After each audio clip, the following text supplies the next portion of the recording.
Hey guys, it's Mrs. Yeagle here, and I want to read to you the author's note from The Darkest Hour. Because one cool feature about historical fiction books is that a lot of times they include an author's note, a history behind their story, and that's what this one's about. So this is the author's note. It's on page 308. The three female agents at the heart of The Darkest Hour and their stories are fictional, but they were inspired by real-life World War II heroines. There were countless unsung women who helped fight against the Axis powers, and as I researched their lives, I was awed by their bravery. There was Marie Madeleine Forçade, a young French woman who took command of 3,000 spies after her superior was arrested by the Nazis. Or Hannie Schaft, an auburn-haired Spitfire in the Dutch resistance, who, when facing her own botched execution, that means messed up, she shouted at the German SS officer who misfired, "I am a much better shot." Then there was Virginia Hall, an American woman who spied for both the SOE and OSS, and whom the Nazis called the Limping Lady. Little did the Germans know that the source of Hall's limp was her prosthetic leg, which she'd nicknamed Cuthbert. Hi. Virginia Hall served as a major inspiration for Lucy's character in particular. An expert in disguises, Hall helped build the French resistance and avoided capture for years, despite wanted posters bearing her face plastered around Vichy, France. But when the Nazis seized all of France in November 1942, she was forced to flee to Spain via the Pyrenees. I wove details of her escape into Lucy and Tilly's flight out of France, although Hall left in November, when the conditions were much harsher. Hi, this is my banana in pajamas. Okay, Mama's got to finish this, please. Okay. Since we're stopped anyway, I think it's fascinating that Virginia Hall climbed over the Pyrenees in November, because we read chapter 23 when the girls were going over the Pyrenees Mountains, and it sounded dreadful. And so to imagine even worse conditions is crazy. For further reading on these brave women and others, I recommend The Wolves at the Door, The True Story of America's Greatest Female Spy by Judith L. Pearson, a biography of Hall. Codename Pauline, Memoirs of a World War II Special Agent by Pearl Witherington Cornely, an autobiography that details the exploits of an SOE spy in France.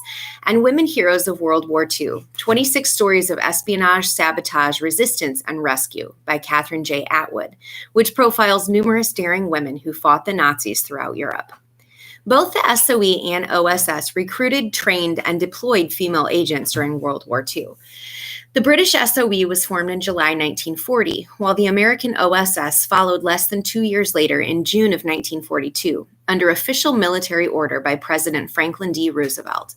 The OSS was divided into several branches, including secret intelligence, X2 counter-espionage, and a maritime unit that specialized in sabotage by sea. However, the Covert Operations Branch exists solely in the pages of this book. So that means that was made up. It was based on some other smaller spy units, but Covert Ops never actually existed. There was another OSS branch called Research and Development that created many of the spy gadgets that Covert Ops employs, from silenced pistols to the L-pill and to the Aunt Jemima explosive. Aunt Jemima could actually be eaten and baked if necessary, although it wasn't recommended. A military cook unknowingly ate a muffin made from the substance and nearly died. Sodium pentothal, or truth serum, wasn't developed by the OSS, but it was tested by its successor, the Central Intelligence Agency. The reliability of this chemical, however, is disputed. Operation Zierfall is another fictional detail in this novel, but the Von der Woof program was very much real. The Third Reich hoped that their various wonder weapons would crush their enemies, such as a massive tank that towered 4 stories tall, and a sun gun that would use solar rays to scorch Allied cities from space. That sounds just like James Bond. Many of these ideas, understandably, never made it past the design stage. Additionally, while the Nazis, as well as some other Axis powers, did the unthinkable and experimented on humans during the war, Dr. Knox's program to create sleeper agents and infiltrate the U.S. government is fiction. The wartime French government has a unique and controversial place in the history of World War II. After the Nazi takeover in 1940, Paris remained the official French capital, but the government itself moved to the spa town of Vichy, where its leaders willingly collaborated with the Germans. On paper, the Vichy regime oversaw all of France, but in reality, the country was split into two halves. The southern Zone Libre, or Free Zone, led by Vichy leaders, and the northern Zone Occupée, or Occupied Zone, which was run by the Nazis. But after the Allies launched Operation Torch in 1942, the Germans decided to seize authority of the Free Zone as well. Life in wartime France was very difficult for most people, which I've tried to show through Lucy's eyes. Rationing abounded and blackouts were widespread and inconsistent. Able-bodied French workers were transported to Germany and forced into hard labor, while French undesirables like Jews and communists were sent to internment camps, where many awaited deportation to death camps like Auschwitz. Books that capture what life was like in Nazi-occupied France include When Paris Went Dark, The City of Light Under German Occupation, 1940 to 1944, by Ronald C. Rosbottom, and Americans in Paris, Life and Death Under Nazi Occupation, by Charles Glass. The latter introduced me to Sylvia Beach, an American expat who opened a bookstore in Paris called Shakespeare and Company. That shop was closed in 1940, and alas, it never had a hidden basement where the OSS could set up shop. Yet the spirit of Sylvia Beach lives on. In 1964, another American expat in Patras renamed his bookstore Shakespeare and Company in honor of Beach. You can visit the shop at 37 Rue de la Bouchière. So they say American expat, and that's a phrase that means expatriate. So that basically means that they're an American citizen who has moved to a foreign country and kind of given up their American citizenship. They've become a citizen of that new place instead, whether officially or just because they choose to live there instead of America, and they give up all of their American rights, like voting and all the other benefits that come with being a citizen of America. So again, that word was expat, which means expatriate, and it just means they've moved away and don't use their American citizenship anymore. The North African front of World War II is often overshadowed by the histories of the European and Pacific theaters, but the battles fought in these campaigns, from Egypt and Libya to Morocco, Algeria, and Tunisia, swung the war in the Allies' favor.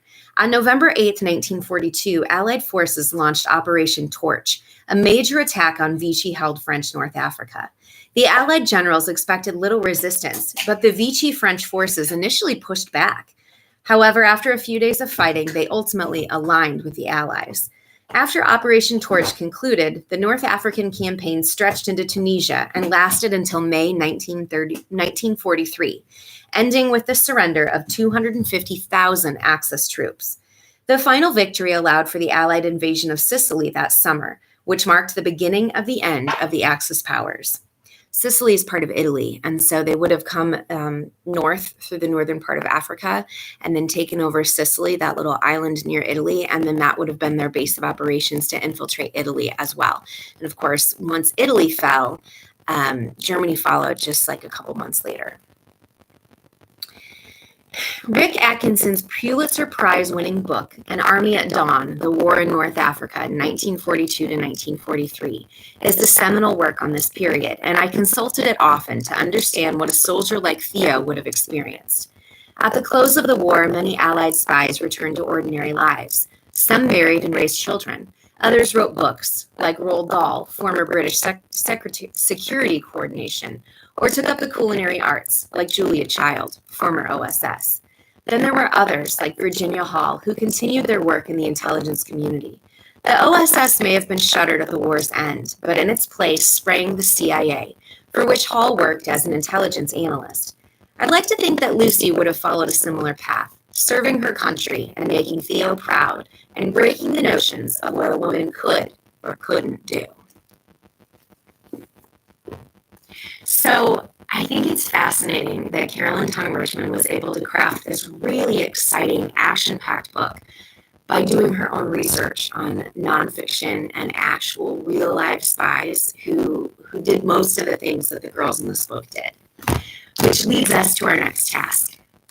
We're going to analyze the book in its entirety based on the author's note and really look for those specific details that she calls out in the author's note as being based on truth. We're going to find the examples of that in the book. So tune in for the next video where we look at that worksheet and we talk about it. Thanks, guys. Bye.